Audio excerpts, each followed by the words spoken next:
Bonjour, je suis Adèle. Ici, vous découvrirez des voyages qui ont bouleversé la vie et chamboulé les convictions d'hommes et de femmes de tous âges et de tous horizons.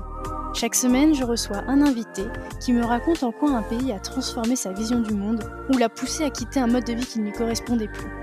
Alors laissez-vous porter par le premier podcast qui raconte une histoire autour d'un voyage. Bienvenue chez les Frenchies autour du monde, le podcast des voyages qui ont du sens.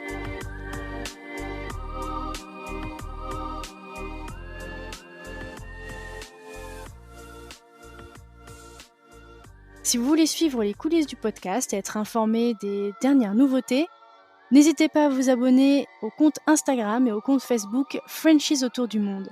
Les liens sont directement dans la description de l'épisode. Le podcast est également diffusé toutes les semaines sur la web radio Allô la planète.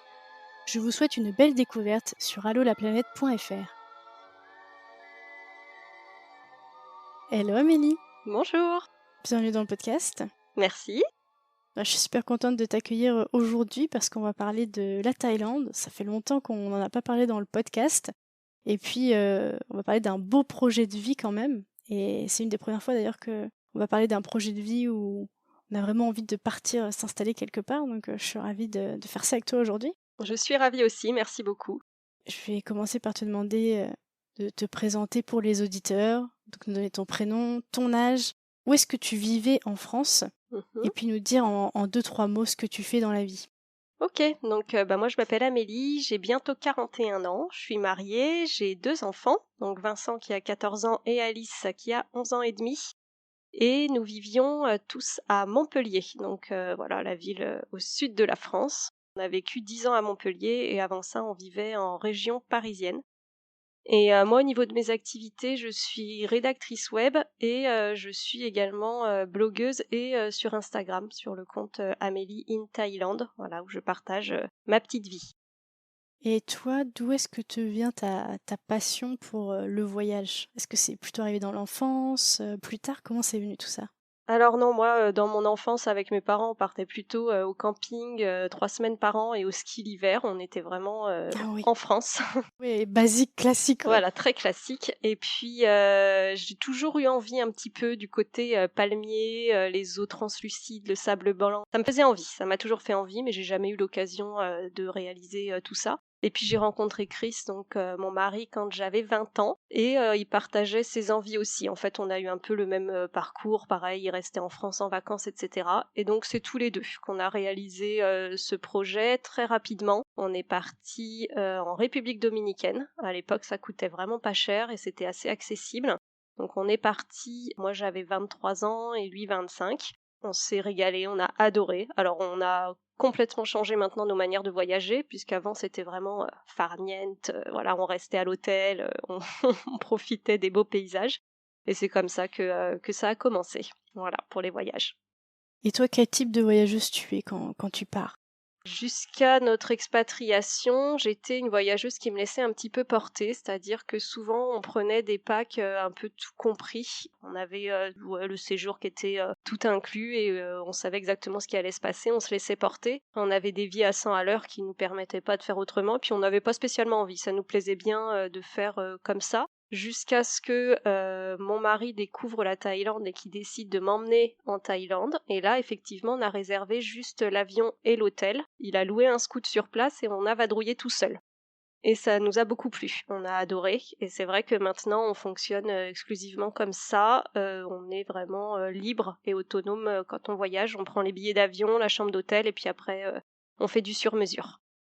Ouais, ok, je vois. Donc aujourd'hui, nous, on va parler vraiment de la Thaïlande et de votre installation là-bas, parce que vous avez fait le choix en fait de quitter la France. Enfin, en gros, on veut quitter la France. Où est-ce qu'on va ? Donc vous avez un peu cherché où est-ce que vous vouliez partir habiter dans le monde, et ça c'est quand même super intéressant. Donc j'ai vraiment envie qu'on reprenne un peu tout ça. Peut-être déjà, on pourrait commencer sur qu'est-ce qui a motivé votre envie de quitter la France pour habiter dans un autre pays, déjà sans parler de là où vous êtes aujourd'hui, parce qu'au départ, c'était vraiment juste, on veut quitter la France, partir vivre à l'étranger, mais on ne sait pas encore où. Exactement. Alors en fait, au départ, c'était même un simple projet qu'on évoquait comme ça, et si on partait? C'était vraiment, voilà, un peu le rêve qui n'allait pas du tout se concrétiser, mais voilà, on s'imaginait, et si on partait de France, qu'est-ce qui se passerait, etc. Et c'est à partir de 2018 où vraiment ça a commencé à se concrétiser parce qu'on a constaté que la France était un petit peu en déclin et en tout cas qu'il y avait des choses qui ne nous correspondaient plus, qui correspondaient plus à nos attentes. Il y avait un gros problème au niveau de la sécurité. On a constaté une baisse de notre pouvoir d'achat, donc ça nous a forcément posé problème, hein, je pense comme à beaucoup de monde. Et puis, on a constaté un nivellement par le bas au niveau, de l'éducation de nos enfants à l'école. Donc, ça a été un petit peu, compliqué. On a notamment Vincent, donc, mon fils aîné, qui est très, très bon à l'école et en fait qui était complètement freiné dans ses apprentissages parce que, il était pas dans la moyenne et du coup nous ça on a trouvé ça extrêmement dommage. Il a aucune capacité supérieure aux autres, juste il avançait un peu plus vite que les autres et en fait, il devait attendre, c'était vraiment un nivellement par le bas. Ça nous a vraiment embêtés et puis, l'autre raison, c'est que, un jour avec mon mari, on s'est regardés, on s'est dit: «Mais attends, dans 10 ans, on sera où? On fera quoi?» Et en fait, on s'est rendu compte que, si on continuait comme on était, à ce moment-là et malheureusement, on serait, au même endroit et en train de faire la même chose et on voulait pas. On avait vraiment cette envie de dire: «Non, mais on n'a que 40 ans, on a vraiment envie de vivre autre chose, de proposer autre chose à nos enfants, de les sortir, en fait, de ce moule un petit peu préconçu». Puisqu'en France, finalement, on t'incite à, trouver un travail, gagner 2 000 € par mois, acheter une maison, avoir un chien et puis je caricature, hein, mais c'est un petit peu, l'ambition qu'on a, en France et quand on a tout ça, on estime avoir réussi et nous, on voulait leur offrir, une autre possibilité, une autre vision de la vie et les faire sortir de ce moule-là. Donc voilà les principales, raisons qui nous ont fait, dire: on aimerait bien, quitter la France. C'est ça. Et vous, vous aviez la possibilité de le faire assez facilement du fait que vous êtes, entrepreneur, en France?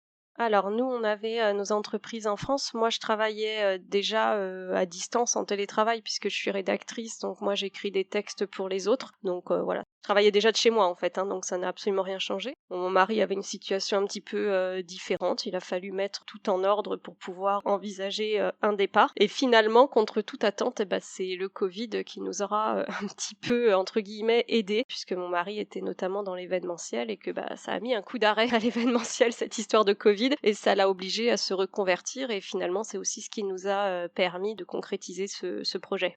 C'est ça. Et dans un sens, c'est peut-être un peu plus simple ce genre de situation, plutôt que, tu sais, choisir, un pays dans lequel on veut vivre, mais en plus de ça, où il va falloir trouver, un employeur, il y a peut-être des démarches de permis particulières. Enfin, c'est vrai qu'au final, c'est peut-être déjà une petite liberté, ce Ah fait que vous ayez ça. c'est un avantage qui est énorme, hein, puisque nous on savait que de toute façon, on partait avec, avec un bagage et que, ce bagage-là ne serait a priori pas remis en question. Donc, oui, oui, ça c'est vraiment un avantage qui est considérable dans le projet, ça c'est sûr.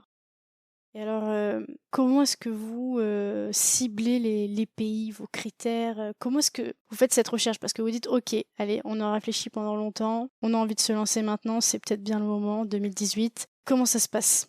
Alors moi je suis quelqu'un de très organisé, donc moi j'avais fait, plein de tableaux Excel qui permettaient de tout lister. J'avais plusieurs, points qui semblaient vraiment, très importants. Donc j'avais la santé bien évidemment, la sécurité, la langue, le pouvoir d'achat, les écoles, puis après, il y avait le climat qui rentrait en ligne de compte. C'est d'ailleurs pour ça qu'on a finalement, abandonné, le Canada qui nous tendait un petit peu les bras sur pas mal de critères, mais bon le climat c'était pas possible. Je te comprends, tu sais qu'aujourd'hui, on a notre première averse de neige. Ah voilà, bah oui. Bon bah non, On nous il s'est réveillé ce faisait matin, il y avait de la neige. D'habitude, on l'attend un peu. Cette année, on l'a même pas attendu. c'est déjà là. Donc oui, le climat rentrait en ligne de compte aussi et donc après, c'est une histoire de cocher les cases, hein, de regarder un petit peu, ce qui se fait, ce qui se fait pas, puis après on va un petit peu plus dans le détail. Est-ce qu'on peut, envisager d'acheter une maison? Est-ce que, on peut, vivre correctement avec, les finances? Donc voilà, il y a pas mal de choses, à prendre en compte et donc en faisant ça, on a listé un petit peu différents, pays. On avait regardé le Portugal, on a eu, Dubaï à un moment, on a eu l'île Maurice, enfin voilà, il y a eu pas mal de pays qui sont entrés, en ligne de compte.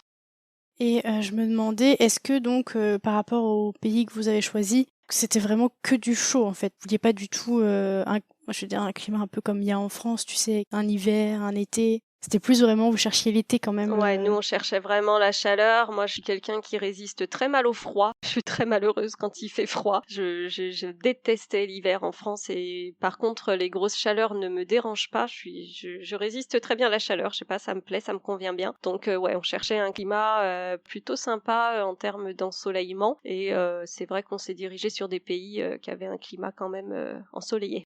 Et à quel moment vous dites, enfin vous en parlez à vos proches finalement? Alors, en 2018, on a commencé un petit peu à aborder, mais bon, on nous prenait pas trop au sérieux parce que, bah, faut dire ce qui est. On avait une très jolie maison à Montpellier, des enfants qui allaient très bien. Enfin, franchement, d'un point de vue extérieur, notre vie semblait vraiment très bien. On partait beaucoup en vacances. Voilà, il y avait pas. Enfin, je pense que ça pouvait pas vraiment être compris pourquoi on voulait partir. On n'avait pas de problème particulier. Donc ça, 2019, on a regardé un petit peu plus précisément parce que on voyait que mon fils arrivait au collège et que on s'est dit voilà, ça va, si on veut partir, il va falloir se dépêcher un petit peu parce qu'après ça fera tard et on voulait pas non plus le mettre en difficulté. On sait que quand on est ado, c'est pas évident de changer, donc on s'est dit bon, ça va être le moment de se pencher sur la question. Et en 2020, tout début 2020, on a fait un voyage de pré-expatriation à l'île Maurice. Voilà, c'est mars 2020 qu'on a vraiment dit allez, on va voir comment c'est sur place et voir si on peut se projeter ou pas. Donc là, c'est cette fois-là que ça devient concret pour vos proches? Bah, pas encore vraiment. Je pense qu'ils se Ah sont ouais, dit, bon, ils ils se sont dit: «Ils partent, vont revenir et ils vont abandonner». ouais, ils partent en vacances tous les 4, ils vont faire comme ils font d'habitude, ils vont aller vadrouiller, regarder un petit peu ce qui se passe et cetera. Après, on n'avait pas non plus détaillé ce qu'on allait faire sur place et c'est vrai que sur place, bah, voilà, on a quand même, visité des maisons, visité des écoles, enfin voilà, c'était un vrai voyage de pré-expatriation, mais nos proches ne l'ont pas vécu comme ça. Donc déjà, dès le départ, vous sentez que vous avez pas vraiment de soutien? Ah non, non, c'était quelque chose qui était pour eux inconcevable, que ce soit les parents de mon mari ou mes parents à moi, ils ont jamais voyagé, ils prennent pas l'avion, enfin, c'est pour eux la France, c'est très bien, c'est un beau pays, ils comprennent pas ce qu'on peut trouver de mieux ailleurs, ils disent: «L'herbe n'est pas plus verte ailleurs», donc pour eux, c'est quelque chose qui est incompréhensible et en plus, je pense qu'ils ne voulaient pas du tout voir puisque, bah, ils avaient 2 petits enfants près d'eux, c'est toujours difficile et délicat de s'imaginer qu'on va partir, d'autant plus que, c'est pas une mutation, c'est pas, on doit partir pour le travail, c'était vraiment, on part parce Oui, c'est qu'on ça, veut c'est l'envie partir. d'autre chose. L'envie d'une autre vie. Ouais, ouais, donc non, non, ça a été, difficile. Ouais, je comprends. On va peut-être aborder rapidement, finalement l'île Maurice et puis après vous avez aussi fait un deuxième choix avec, Dubaï. Peut-être qu'on Mmh. peut revenir dessus, pourquoi finalement ça a pas matché avec vous, par exemple? Donc en mars 2020, on décide de partir à l'île Maurice, vraiment dans une optique, on était sûrs de nous en fait. C'était vraiment, bah, c'est là-bas qu'on va vivre, on était sûrs. On n'y était jamais allés mais voilà, sur le papier, ça matchait parfaitement, il y avait tout qui allait bien. Donc on s'est dit: «Super», moi j'avais déjà tout trouvé sur place, je savais dans quel coin je voulais qu'on soit et cetera. Et puis, bah, arrivé sur place, grosse déception, j'ai pas du tout eu le coup de cœur espéré. Les enfants sans plus, mon mari pas du tout non plus. Il y a plein de choses qui nous plaisaient pas et en fait, on a trouvé que c'était magnifique pour des vacances, mais alors, on se projetait pas quoi, ça matchait pas. Il y a pas eu, la petite étincelle, ça le faisait pas du tout. Donc on est rentré ensuite, le 14 mars 2020, donc autant te dire que c'était le moment où on a été confinés. En plein Covid, c'est Donc ça. voilà. Donc en plus là, vous êtes dans votre projet de l'ailleurs, partir vivre, quelque part dans le monde et vous vous retrouvez en confinement. Et ben, en fait, curieusement, comme on revenait très, très déçus de l'île Maurice et qu'on s'est retrouvés pris dans ce confinement, on s'est retrouvés tous les 4 en circuit un petit peu fermé et au final, le 1er confinement, on l'a adoré. On a dit: «Ah génial, ah on n'est pas si mal dans notre maison, finalement ça nous plaît bien, on est bien» et cetera et c'est vrai qu'on a mis un petit peu le projet de côté, quoi. On s'est dit: «Bon, bah, Ah voilà, quand c'est comme même! ça, c'était pas, l'île Maurice» et puis on était vraiment dans ce Covid donc c'est vrai que franchement, on avait d'autres choses en tête. Mon mari, sa vie professionnelle était très compliquée. Enfin voilà, il y avait vraiment plein de choses qui n'allaient plus du tout. Donc on a tout mis, de côté et on a réactivé le projet en fait au moment où les confinements se sont, un peu, arrêtés, où la situation est revenue entre guillemets «à la normale». Ça a mis du temps mais en 2021 ça commençait un petit peu à aller un mieux et là on a repris un rythme un peu normal et là on s'est dit: «Bah non en fait on veut plus de ça quoi, c'est vraiment plus ce qu'on veut». Donc l'île Maurice ça a pas matché, c'est pas grave, on va trouver, le pays qui nous convient vient et on va relancer le projet. Donc on a pensé à Dubaï, mais ça a été très rapide. On est allé en vacances à Dubaï pour voir un petit peu, mais ça ne nous plaisait pas. Il y avait beaucoup de choses qui matchaient pas non plus. Et donc on est revenu de Dubaï et Qu'est-ce qui matchait pas, par exemple? alors le coût de la vie qui était extrêmement cher, c'est très, très cher Dubaï et nous le but c'était vraiment pas ça, c'était pas de partir pour un pays qui coûte encore plus Pour cher. raquer encore plus, c'est ça? Ah ouais, non, c'était pas la peine. Le climat pour le coup, c'était vraiment, c'est compliqué quoi. Dubaï, c'est le désert, hein, c'est vraiment, il fait très, très chaud, très sec, donc pas super agréable et puis, la culture ne nous plaît pas plus que ça. J'ai adoré Dubaï en Vous avez pas eu le vacances, mais coup de cœur, en vraiment, fait, ouais, c'est ça. non, je me voyais pas du tout vivre là-bas et puis les paysages ne me plaisaient pas, il y a pas de verdure, enfin bref, ça correspondait Encore pas à une fois, comme l'île Maurice, sur le papier, c'était waouh et puis finalement, on se rend compte que c'est que pour, des voilà. vacances. Et à Dubaï, c'était moins le waouh sur le papier quand même, hein. J'y allais un petit peu moins enthousiaste. Je me doutais que ça me plairait pas trop et effectivement, ça s'est confirmé. OK, je comprends. Donc finalement, comment on en vient à cette Thaïlande-là? Parce qu'au final, c'était pas du tout, dans votre liste? Ah, c'était dans la liste de mon mari depuis le début. Ah, Il quand était même. vraiment sur, lui, la Thaïlande et puis, on y était allé 3 fois. Lui, il y était allé plus que ça. Moi, j'étais allée 3 fois. J'adorais la Thaïlande, franchement, ça a été dans nos meilleures vacances, j'ai adoré. Mais, je voyais ça vraiment avec le regard de touriste et franchement, c'est tellement dépaysant, c'est vraiment, tu perds tous tes repères. Ça n'a vraiment rien à voir avec la France ou, ce que tu peux voir à Dubaï ou voilà, c'est vraiment, complètement différent. C'est une autre culture, c'est une autre façon de vivre, c'est vraiment, rien à voir. Je m'y sentais bien, mais je me projetais pas spécialement. Donc mon mari avait un petit peu lâché l'affaire et puis il avait dit: «Bon, bah, écoute, de toute façon, c'est un projet qu'on doit avoir tous les 2, puis ensuite tous les 4, donc pas de souci, ça te plaît pas, ça te plaît pas». Et puis, donc en revenant, je me dis, «Bon, je vais quand même regarder, la Thaïlande et notamment Phuket» parce qu'on m'avait dit, Phuket, c'est la Thaïlande, mais c'est, un peu différent de, la Thaïlande entre guillemets «profonde». C'est quand même, vraiment, c'est l'île des expatriés, hein, Phuket, il y a quand même beaucoup d'expats. Donc j'ai dit: «Je vais quand même regarder» et je me suis penchée notamment sur les écoles et j'ai trouvé, une école qui me plaisait beaucoup, qui me faisait de l'œil, où je me suis dit: «Waouh, c'est pas mal, pourquoi pas finalement?» Ça, en fait, ça pouvait être un critère qui fait basculer un peu, tes choix finalement, l'école, l'avenir de tes enfants, quoi.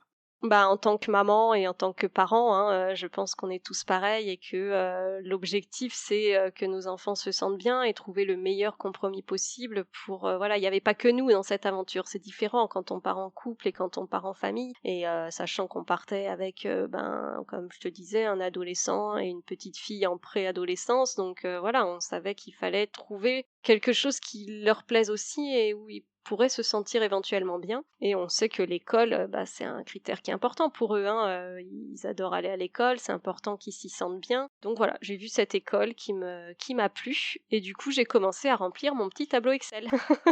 Encore.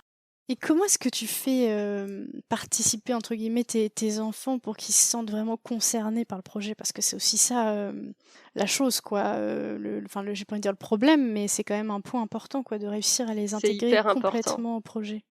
Ah ouais, ouais, c'est vraiment important que les enfants, ne soient pas baladés comme ça et arrivent, dans le pays sans avoir été préparés au préalable. Il faut qu'ils soient partie prenante, au projet. En tout cas, c'est ce que nous on a fait, hein. Après, je pense qu'il y a d'autres manières de faire, mais c'est vrai que, nous on leur a jamais rien caché. On leur a toujours, dit: «Voilà, si on part, c'est, pour pas revenir. On quitte la France, on vend tout, on n'aura plus rien, en France et on rentrera pas, tous les 4 matins. Faut y être prêt, il faut que vous le sachiez». Ça voulait dire aussi, vendre toutes leurs affaires, hein, tous leurs jouets, tous leurs souvenirs. Enfin, c'est pas une démarche qui est facile et donc c'est vrai qu'on les a inclus dans le projet dès le début. Ça a vraiment été un projet qu'on a partagé, tous ensemble et qui nous a permis, de construire vraiment un projet familial. C'était un projet de vie qu'on a partagé, tous les 4 de manière, vraiment intense, c'est-à-dire qu'on en parlait beaucoup. On parlait jamais juste nous 2, Chris et moi. Les enfants étaient toujours là, ils étaient au courant de tout et depuis, le Ah ouais, début, ils super. savaient. Mmh mh. Depuis le Ouais, je début, ils le pense savaient, de ouais. se sentir un peu plus «acteur» entre guillemets, même si évidemment c'est pas eux qui décident vraiment, de se sentir quand même un peu acteur, je pense que ça change quand même un peu la donne aussi. On les a quand même vraiment responsabilisés aussi, c'est-à-dire que donc on arrive en octobre 2021 et on fait donc après avoir fait toutes mes petites études là avec mon tableau Excel et tout ça, je dis ok, Phuket ça peut coller, j'ai envie d'aller voir, donc on dit ok, on part tous les quatre et donc on part 15 jours, vraiment dans l'optique de visiter au cas où on allait y vivre quoi, c'était vraiment Même ça. principe que le voyage à l'île Maurice et que le voyage à Dubaï. C'est ça, mais en encore plus poussé puisque j'avais un peu appris, de mes OK. erreurs donc je savais exactement donc là j'avais fait un planning au carré, hein, attention, c'était vraiment millimétré, on savait exactement et donc ce voyage-là en fait, il y a eu plein de signes. D'abord la première chose, c'est qu'on est allé donc, visiter l'école. On a fait, une visite complète de l'école. Les enfants sont ressortis enthousiastes. Faut dire que l'école, elle est vraiment, enfin, c'est l'école de rêve, hein. Honnêtement, moi, j'avais jamais vu une école comme ça. Il y a un planétarium, il y a une piste de bowling, il y a de la robotique. Enfin, franchement, c'est incroyable. Donc, cette école Ça leur a change quand il y a beaucoup. du budget à l'école. Ah bah oui, bah, il y a du budget grâce à nous puisque ça coûte très, très cher. Je veux bien te croire. Voilà, après c'est un cadeau qu'on leur fait, hein, ils le savent, hein, c'est voilà, on leur offre ça. Donc il y a eu cette réunion et en fait, la réunion à l'école, c'est eux qui l'ont faite. C'est-à-dire que, nous on était là en tant que spectateurs avec mon mari et c'est eux qui étaient, face aux profs, face au directeur et qui ont posé les questions, qui ont dit voilà, comment ça se passe, ils ont vu et cetera. Donc Vincent, lui, a tout de suite décidé de passer en cursus Cambridge, donc 100% anglais. Et Alice était un peu plus, pas réticente, mais elle se posait un petit peu la question. Et puis à la fin de l'entretien, elle nous a dit non, mais moi je veux faire comme Vincent, je veux essayer Cambridge aussi. Donc en fait, voilà comment ça s'est passé. Ils ont décidé, mais c'est eux qui ont décidé. C'est pas nous qui avons dit vous allez faire Cambridge. C'est eux qui ont décidé ça. C'est ça.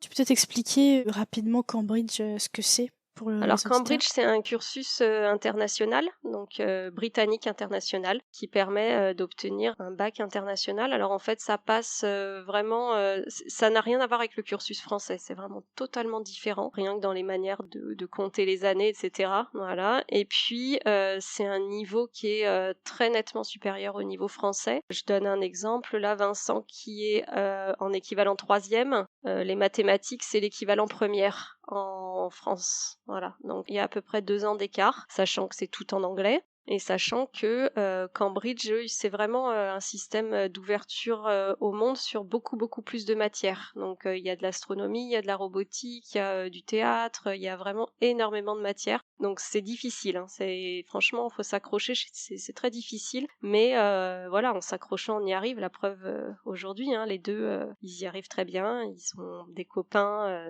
internationaux, de toutes les nationalités et non, c'était un bon choix. Un choix un petit peu, c'était un pari, hein, parce que, on sait jamais comment les enfants vont réagir face à la mise en difficulté et puis, l'échec, hein, puisque forcément ils se sont, ramassés au début, hein, on peut pas faire de miracle, Ben hein. oui, ça Vincent, c'est ça, faut laisser le temps aussi, quoi. Vincent avait un niveau 6e en anglais et Alice n'avait aucun niveau en anglais. Donc nous, on les a basculés du jour au lendemain dans un truc 100% anglais. Voilà, c'est pas évident, hein, il faut Puis il faut prendre s'accrocher. en compte, les changements aussi qu'ils ont eu forcément, le changement de vie radical, de pays, enfin il y a tellement de choses à Ouais, il prendre y a en compte. tellement C'est de vrai choses, que ouais, ouais, ouais. mmh, Donc voilà, donc on a visité cette école, donc eux ils ont dit ok ouais, nous ça nous banco. plaît, on veut, ils étaient surmotivés, super contents. Et puis le soir on décide d'aller dans un restaurant thaï au bord de la mer et on entend parler français au loin. On se retourne et au comptoir, c'était un Français qui était là, qui nous entend parler français, qui vient nous voir, qui nous dit: «Ah bah écoutez, super, demain, j'organise un couscous, chez moi. Venez, ça nous fait plaisir, il y aura que des expats, que des Français et mon fils, a l'âge de Vincent. Il est à la même école et il a l'âge de Vincent». Waouh! Le signe Sacré signe, hein? incroyable quoi. Donc on est allé à ce déjeuner le lendemain, complètement, voilà, c'était pas du tout prévu et donc on a rencontré, des expatriés français, donc c'était génial parce que, on a pu vraiment discuter de plein de choses et voir un petit peu comment ça se passait et aujourd'hui d'ailleurs, c'est devenu, une de mes meilleures amies ici, hein. On s'est pas Ah! Trop bien. quittés et Sabrina est devenue vraiment, un de mes piliers, ici donc et Raphaël, son fils, est le meilleur ami de Vincent donc Waouh, c'est c'est génial. vraiment, ouais, ouais, ouais, c'était vraiment rigolo. Donc il y a eu ce déjeuner et après, il y a eu, la maison. On a décidé de visiter des maisons pour voir un petit peu, ce qu'on pouvait avoir par rapport à notre budget et cetera. Donc on était en période Covid, donc il y avait des prix qui étaient super intéressants, hein. C'était fin du Covid, mais bon, il y avait la Thaïlande, ils ont été très très stricts sur sur le Covid, donc il y avait pas grand monde et les agences immobilières étaient en galère. Donc il y avait vraiment des belles villas et on a mais totalement craqué sur une villa qui était en front de mer, qui s'ouvrait mais sur la mer en fait. Le bout du jardin, c'était la mer. C'était Waouh. de l'eau turquoise. C'était vraiment mais comme un tableau. La maison faisait 500 mètres carrés, une maison immense. Il y avait la piscine, le jacuzzi, enfin franchement, un gros délire. Et en fait, on s'est dit, je crois que c'est celle-là, quoi. Je crois que c'est cette maison. Et en fait, on a signé. On a dit, ok, on est fin Ouais, donc octobre. pendant votre voyage, Ouais. faut faire les repères, on est d'accord? On est en octobre 2021. On dit, ok, on signe. Le 1er février, les enfants seront à l'école et on sera dans la Oh là maison. là. Sachant que on n'avait pas du tout vendu notre maison en France encore. Oui, donc c'était vraiment un peu un je Un sais pas peu un comment on coup peut de dire folie, ça. quoi. Oui, c'est exactement ce que je cherchais, c'est ça? Parce que C'est waouh, OK. je sais pas, tout était aligné et pourtant moi je suis pas Ouais, du ouais, tout comme ouais. ça, hein. Je suis quelqu'un de très réfléchi, mais je sais pas, on a senti que c'était maintenant quoi et que, c'était là qu'on devait être et qu'on voulait être. On était tous bien et on a dit, «OK, bingo», donc ça sera Phuket et ça sera le 1er février, 2022, on sera sur place. Voilà. OK. Il y a eu d'autres, choses du coup, pendant le séjour ou? Après, il y a eu pas mal, de choses, une fois qu'on a eu signé la maison, il a fallu quand même se renseigner sur plein de choses, hein, puisque, ça se fait pas comme ça. Moi, j'ai, voulu emmener, les 3 chats ont fait partie du voyage, donc voilà, on a vu les autorités, vétérinaires pour pouvoir organiser ça. Il y avait encore, les périodes de quarantaine en Thaïlande, donc fallait voir ça. Il y avait les histoires de vaccins puisque, il y a pas de vaccin obligatoire pour venir en Thaïlande, mais il y a des vaccins qui sont recommandés. Donc moi, j'ai voulu les faire, pour mes enfants. Fallait être à jour de la vaccination Covid, bien évidemment. Enfin, voilà, il y avait beaucoup de choses à voir sur place et ensuite, on est rentré, hein, on est rentré en France, début novembre et là, je me suis dit: «OK, j'ai une maison de 160 mètres carrés qu'il va falloir que je vende, que je vide intégralement pour que tout soit prêt dans, moins de 3 mois». Donc voilà, Et alors comment ça s'est passé? On peut parler un peu là de cette transition, on va dire? logistique. Ouais, c'est ça, comment ça s'est passé? Et peut-être aussi revenir sur le fait que, vous êtes rentrés, vous avez annoncé à votre famille que vous aviez une maison qui vous attendait à Phuket? Ouais, ouais. On a annoncé à la famille qu'on avait signé et que, le départ, se ferait, donc le départ s'est fait le 26 janvier. Oh là là. Donc voilà, Et ça là, là ça a pas les fait réactions? ça a pas fait rigoler, ça a pas fait l'unanimité et ça le fait toujours pas aujourd'hui. C'est une décision qui a été compliquée parce qu'en fait, je pense que enfin, pour moi en tout cas, c'était la première fois de ma vie que je prenais une décision en sachant pertinemment que ça allait faire du mal, à mes proches, quoi. Je savais que c'est quelque chose qui n'allait pas supporter, qui allait être difficile à comprendre et que, ça allait les rendre tristes et c'est jamais agréable, hein, de rendre triste, ses parents, ses sœurs, ses beaux-parents, son beau-frère, sa belle-sœur, les cousins et cetera, voilà et en fait, il faut pas demander, l'approbation des autres, sinon on le fait pas. Il faut Mais on vraiment, fait rien, c'est voilà. ça. Puis on vit pour les autres, ça a pas vraiment de sens non plus. Donc ouais, c'est la Mais c'est dur. plus grande, aventure, purement égoïste que j'ai pu faire, en fait. Parce que Ouais, c'était, c'est ouais. bizarre à dire comme ça, mais ouais. Mmh. Non, c'était une décision qui était égoïste, mais on était tellement, arrivés au bout de quelque chose en France et on le sentait tous, en fait. Tous les 2 avec Chris, on était vraiment, en raccord, on le sentait que c'était, qu'il fallait qu'on fasse, autre Fallait quelque chose, quoi, chose, qu'il une y avait nouvelle quelque aventure, chose ouais, c'est d'autre qui ça. nous attendait, que ça faisait partie de notre C'est ça et cheminement. puis il faut vivre quoi, tout simplement. Voilà et mais il faut accepter effectivement que, on est à l'origine de la déception, de la tristesse, de la colère aussi, voilà, de choses qui seront pas comprises et il faut pas attendre, l'accord si vraiment on veut le faire parce que sinon, on le fait Ça pas. peut ne jamais arriver. Mmh. C'est jamais le bon moment en fait, hein et c'est pour ça qu'on s'est De toute dit, façon, oui, 1er février on y va parce que de toute façon on aura toujours quelque chose qui nous retient. La maison est pas c'est ça. vendue, c'est pas le moment parce qu'il y a ci, parce qu'il y a ça. Donc à un moment tu veux le faire, ça faisait 3 ans que le projet il était en cours. Mmh. Là on a craqué, on a dit: «C'est là qu'on veut être», on l'a senti, on était bien, on a dit: «Allez, on y va».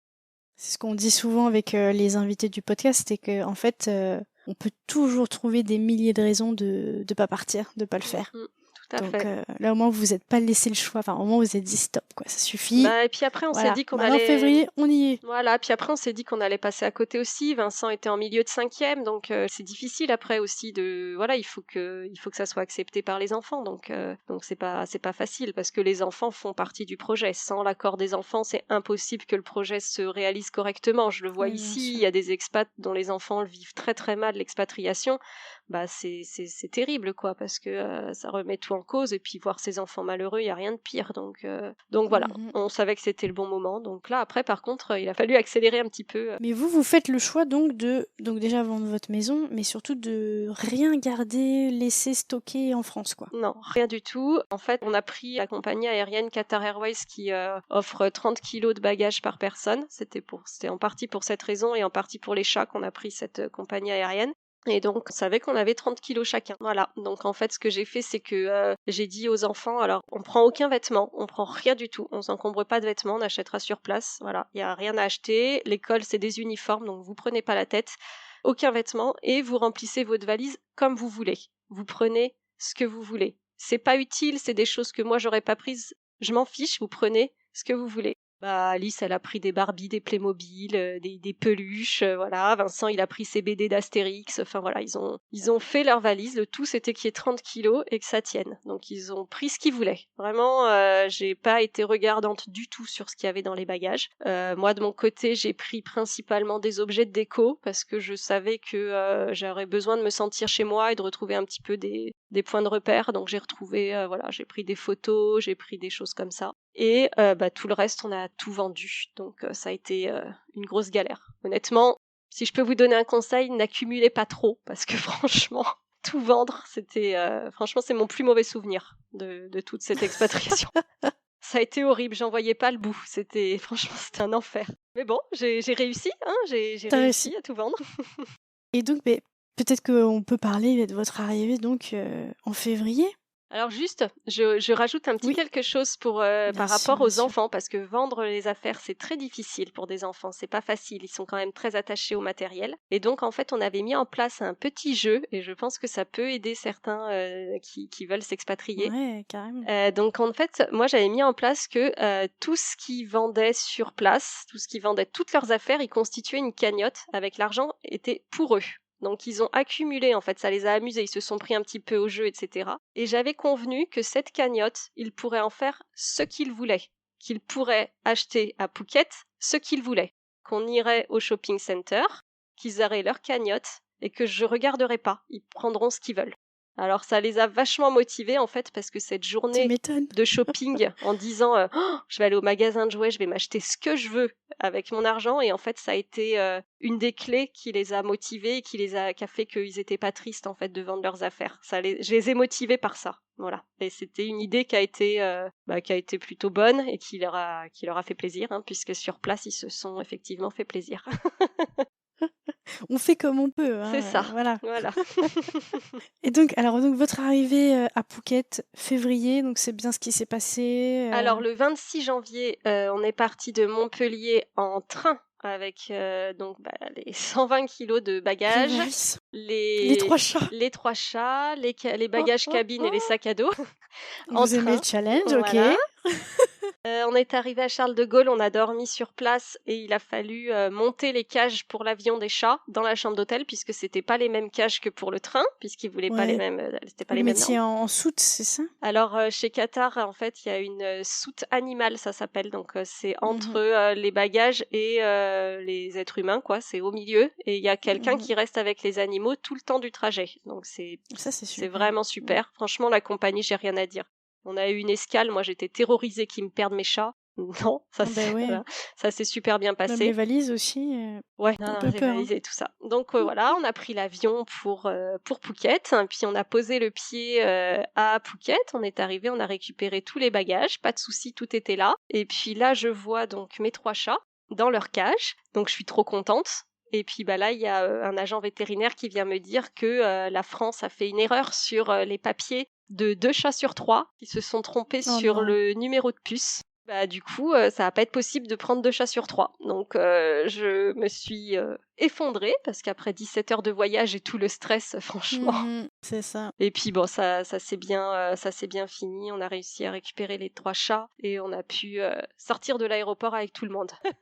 Ouais, Avec les l'essentiel. tests Covid, puisqu'il y avait encore les tests Covid. Et on est parti s'isoler dans un hôtel pendant une semaine, puisqu'il y avait encore une semaine de quarantaine. On avait le droit de sortir de l'hôtel, mais fallait revenir pointer tous les soirs et prendre la température le matin. Enfin, on était obligé de passer une semaine dans un hôtel agréé, voilà.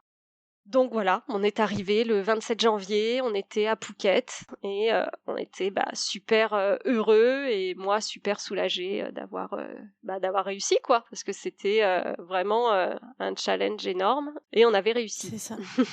Et alors, comment ça se passe, l'acclimatation, le quotidien finalement en Thaïlande? Alors, je dirais les 2 premiers mois sont un peu, hors du temps parce qu'il y a Ouais, énormément de choses à gérer. Il a fallu passer nos permis, par exemple, permis Thaï, donc voilà, il y a beaucoup de de conduire, hein? permis de conduire, ouais. Mmh. Il y a les visas, il y a, vraiment beaucoup de choses à faire, en fait, hein, voilà, donc il faut en plus comprendre, le système de fonctionnement. Enfin, c'est beaucoup, beaucoup de papiers avec l'école puisque les enfants, voilà, pareil, ils ont un visa avec l'école et cetera. Donc les 2 premiers mois, honnêtement, voilà, on touche pas trop terre. En plus, on essaye d'aider les enfants à l'école parce que les pauvres, ils sont quand même un peu perdus. Comme tu disais, ouais, c'était dur. C'est Mmh. voilà, mais bon, je me suis jamais assise à côté d'eux et j'ai jamais pleuré avec eux, quoi. Je leur ai toujours dit: «Allez, ça va aller, vous êtes les meilleurs, vous allez voir, ça va le faire, c'est génial» et tout ça. Donc on Mmh. les a beaucoup encouragés sur ça. Si on s'est accordé quand même en février, on est partis, en famille sur, Koh Phi Phi. C'est une île vraiment, très connue, c'est la plage où il y a, Maya Bay qui est la plage du film La Plage avec Leonardo DiCaprio, Mmh. c'est la belle plage. Donc on s'est accordé ça et franchement, ça a été une parenthèse mais enchantée parce que, c'était en plein Covid, il y avait personne, c'était génial, Ah ouais, fabuleux. c'est vrai que ça doit être autre chose. Ah ouais, c'était fabuleux. Donc on s'est régalé, donc on s'est accordé ça. Et puis sinon, on s'est installé tranquillement. Hein. Faut trouver ses repères, trouver ses marques. Et voilà, c'est une aventure tous les jours en fait. Hein. C'est une nouvelle Bah ouais, aventure bien tous les sûr. jours. Mais non, l'acclimatation se fait très bien. Et puis on était tellement, mais tellement heureux d'avoir réussi que voilà, tout s'est fait tranquillement, sans grand souci, quoi. C'est ça. Alors ça peut encore arriver, par exemple, c'est vrai qu'au bout de plusieurs mois, on déchante, on se rend compte que finalement c'était pas ce à quoi on s'attendait, ce qui a pas été votre cas. Peut-être que tu peux justement nous raconter vraiment la vie sur place, le climat social, la Mhm. sécurité, le pouvoir d'achat, finalement, tous ces critères que toi tu souhaitais. Comment tu as découvert que finalement tout allait bien? Alors déjà, il faut accepter le fait que ici, on n'est pas chez nous, on Ouais, est des étrangers. C'est ça, faut c'est tout le ça. temps le garder à l'esprit et se dire que Mhm. notre vision de la vie, nos critères, etc.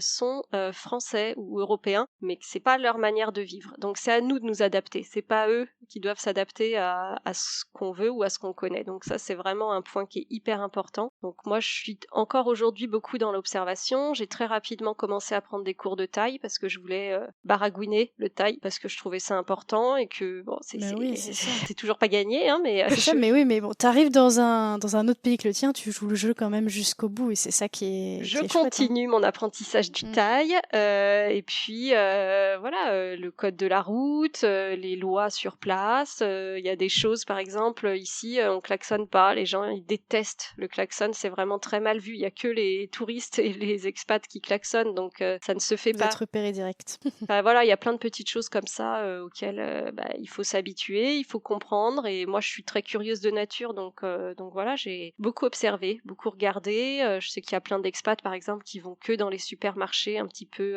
occidentaux. Moi j'aime bien aller dans les supermarchés thaï. Alors c'est vrai que c'est très spécial, c'est à l'opposé de ce qu'on connaît, que ce soit, enfin on a l'impression, hein, que voilà les normes d'hygiène et cetera sont peut-être pas respectées ou je sais pas, mais c'est chez eux quoi, eux ils vivent comme ça et voilà, moi ça ne m'a jamais, posé de problème d'y aller, d'essayer. Donc voilà, regarder, observer, s'acclimater, être agréable, ne pas s'énerver et puis vivre tout simplement, en gardant forcément, hein, nos critères, européens, hein, voilà, on est européens, on est français, ça changera pas et il y a des choses, voilà, on n'ira pas, contre ça, hein, comme par exemple la nourriture, ultra épicée, ça va faire 2 ans, j'y arrive toujours pas donc Voilà, il y a des choses qui changeront pas. Mais non, franchement, ça se passe bien. C'est vraiment des gens qui sont gentils, très souriants, très C'est vrai que tu agréables. sens une vraie différence de climat social par rapport à la France, parce que tu disais que voilà, vous vous y retrouviez plus, Ah bah et finalement là, sur la ouais. sécurité, c'est vraiment, ça n'a rien à voir quoi. C'est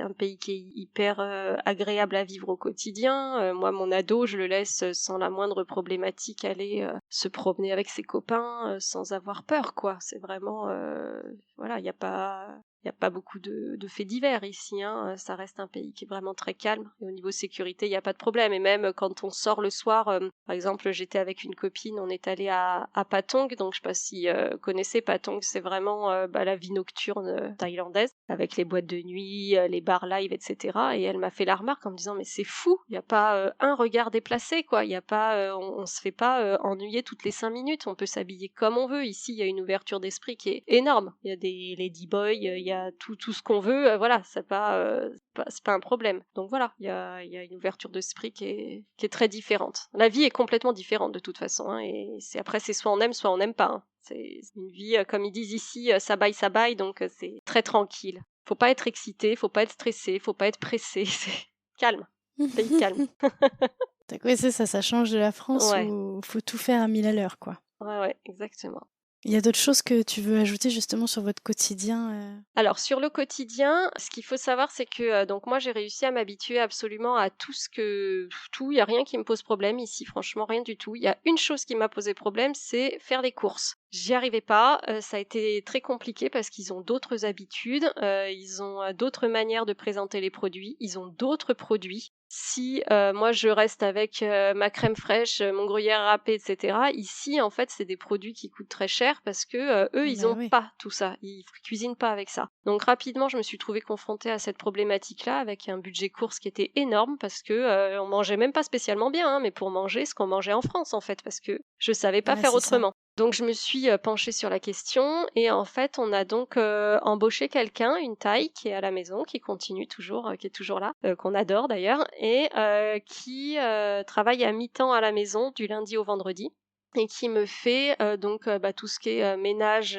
repassage, le linge et cetera et qui me fait également les courses et les repas. Donc, c'est elle qui cuisine. Ça a été la meilleure solution pour tout le monde puisque, elle est ravie de travailler pour nous puisque, elle a un bon salaire et puis que, voilà, c'est des conditions de travail qui sont plutôt cool, quoi. C'est vraiment, voilà, elle travaille que 5 jours sur 7. Ici, ils travaillent quand même beaucoup plus, ils ont des horaires compliqués et cetera. Le droit du travail est pas le même, hein, ici, donc elle est super contente et on mange, très sainement puisque du coup, elle cuisine à la maison, donc selon ce que moi je lui dis et voilà, par exemple, elle va pas faire beaucoup de friture alors qu'en Thaïlande, on mange beaucoup de friture, donc là, elle me fait mes poissons à la vapeur et cetera. Elle va au marché à ma place, donc elle fait, ses marchés thaï et cetera et j'ai délégué donc toute cette partie-là et je regrette pas parce que non seulement c'est moins un casse-tête pour moi, en plus, on va pas se mentir, c'est très confortable, hein, j'ai plus de Bah ouais. courses et plus à manger à faire, donc c'est un sacré gain de temps et puis, Mmh. tout le monde est content de cette manière-là. Donc voilà, c'est la solution Puis ça, que puis vous découvrez du coup quand même, cette culture aussi grâce à elle. ouais, exactement et c'est rigolo d'ailleurs parce que, quand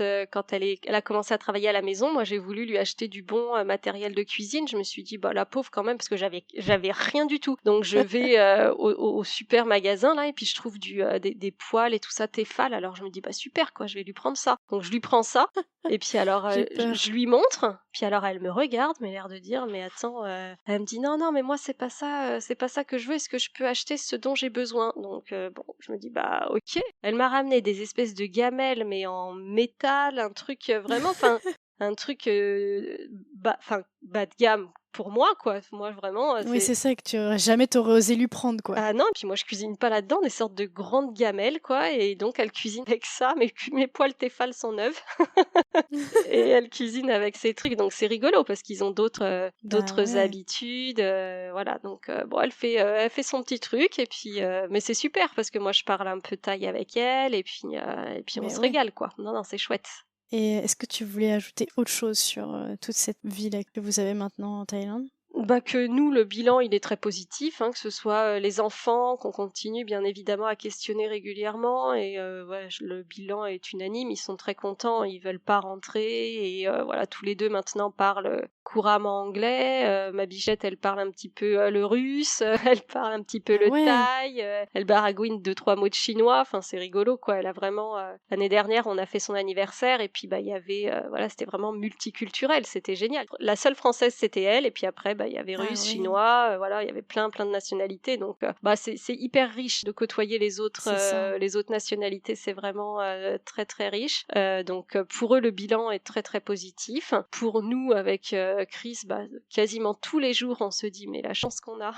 Alors, j'aime pas trop le mot chance parce que, Oui, parce que voilà, vous avez tout fait pour que ça arrive, hein. on a tout fait, voilà, on a vraiment tout fait pour que ça arrive. On a énormément travaillé, on a tout prévu, etc. Donc voilà, c'est pas que de la chance, mais on mesure quand même cette chance qu'on a d'être là au quotidien, et on adore, hein, on s'en lasse pas. C'est vraiment, c'est notre petit paradis à nous et notre réussite. On en est fiers. Bon, après, le point le plus négatif, ça reste nos familles en France, quoi, qui n'ont toujours pas accepté la situation, et donc pour lesquelles ça reste un petit peu compliqué. Voilà. Mais bon. Et il y aurait pas de... Je sais pas, on peut ne pas en parler, mais genre, c'est pas prévu, par exemple, qu'ils viennent vous voir pour que vous puissiez leur faire découvrir votre quotidien, leur Alors, montrer les que... parents de mon mari vont venir en février, donc on est super Ah, contents. On a super, trop hâte qu'ils viennent. génial. Ouais, ouais, ils vont venir pendant 3 semaines. De mon côté, pour l'instant, c'est encore un petit peu compliqué. J'espère que ça s'améliorera, mais pour l'instant, non, c'est difficile. On verra dans les mois, et j'espère pas les années à venir, Bah mais bon, non, ouais. pour l'instant, c'est comme ça. Voilà. Et est-ce que tu veux ajouter autre chose sur tout ce qu'on s'est dit, ou est-ce que tu penses qu'on a fait le tour? Je pense qu'on a bien fait le tour. Après, je rajouterais juste que j'ai écrit un livre sur l'histoire de mon expatriation. Donc, je suis super contente. Voilà, ça va bientôt sortir, et c'est quelque chose qui me tenait à cœur. Donc, où je raconte justement tout ce cheminement. Donc, voilà, faut savoir que l'expatriation, c'est vraiment c'est une aventure qui est très particulière, et c'est un gros travail aussi d'introspection, un travail sur son couple, un travail sur sa famille. Et voilà, ça demande un certain courage. C'est pas tout rose, il y a des étapes à passer, mais je pense que quand on est au bon endroit au bon moment, et qu'on le sent, puisque les énergies étaient toutes réunies pour que pour qu'on soit là tous ensemble, ça peut que marcher quand il y a de l'amour, et que tout est prévu pour, tout est aligné. Je pense que voilà, c'est important, et il n'y avait pas de raison que ça se passe mal, la preuve. Ouais. Bah écoute, on va arriver à la fin de notre échange, mais j'aimerais beaucoup te poser cette question que je pose à tous les invités du podcast, savoir un peu toi ce que ça t'a apporté finalement sur le plan personnel, cette aventure, sur le plan familial aussi, ce que ça, j'imagine que ça vous a soudé davantage, peut-être aussi au niveau de ton couple. Oui, alors nous, au niveau du couple, on était déjà très solides. Ça fait 21 ans qu'on est ensemble, donc on se connaît par cœur. Et voilà, c'est une aventure qu'on a construite tous les deux. Donc ça n'a rien changé. Après, on passe plus de temps ensemble qu'avant, ça c'est certain. Dans ce que ça a changé pour moi, c'est vraiment le gain de temps, en fait. J'ai du temps que je n'avais pas en France. On a vraiment beaucoup plus de temps pour profiter les uns des autres, et puis pour profiter de cette île qui est magnifique, qui a plein de choses à portée de main, quoi. On va faire l'after school au coucher de soleil. Je suis à 5 minutes de la plage. Le midi, on fait nos pauses déjeuner dans des petits restos, et on mange pour 3-4 euros. Enfin, voilà, c'est vraiment une vie qui est totalement différente, et qui, nous, en tout cas, nous correspond et nous plaît. Après, ça reste évidemment un projet personnel, et je pense que chacun vit et ressent les choses différemment. Il y en a pour qui la Thaïlande ne correspondra certainement pas à ce qu'ils recherchent. Nous, en tout cas, ça a vraiment matché par rapport à tout ce qu'on voulait, notre projet et nos ambitions pour le futur aussi. Et oui, j'aimerais beaucoup qu'on conclue cet épisode en te laissant le petit mot de la fin, en encourageant des personnes qui nous écoutent, qui ont justement ce petit rêve dans un coin de la tête de partir habiter à l'étranger, mais qui osent pas. Peut-être leur donner ce petit élan qui leur manque. Tout simplement de ne pas hésiter, de ne pas pensez qu'il y a un bon moment. Si c'est vraiment un projet qui est réfléchi, qui est solide et un projet familial, bah foncez, parce que pour nous ça a été vraiment la plus belle des aventures. Je pense que ça restera notre plus bel aboutissement de notre vie, parce que c'est une fierté, c'était difficile, mais on l'a fait et on en est très fiers. Et voilà, ne perdez pas de temps à vous poser trop de questions. Si tout est aligné, bah ça se fera et vous vous sentirez à votre place et puis tout se passera bien. Donc je vous le souhaite. Bah, merci beaucoup, Amélie. Je suis super contente d'avoir pris le temps d'échanger avec toi. Merci beaucoup d'avoir pris le temps de m'écouter. À bientôt. À bientôt!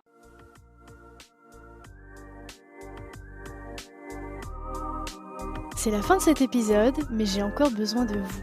Si vous avez Apple Podcast, n'hésitez pas à laisser 5 étoiles et même à mettre un petit avis. Cela m'aide énormément à faire gagner en visibilité à ce podcast. Si l'épisode vous a plu, n'hésitez pas à le partager au plus grand nombre. Il ne me reste plus qu'à vous dire à lundi pour un prochain épisode des Frenchies autour du monde.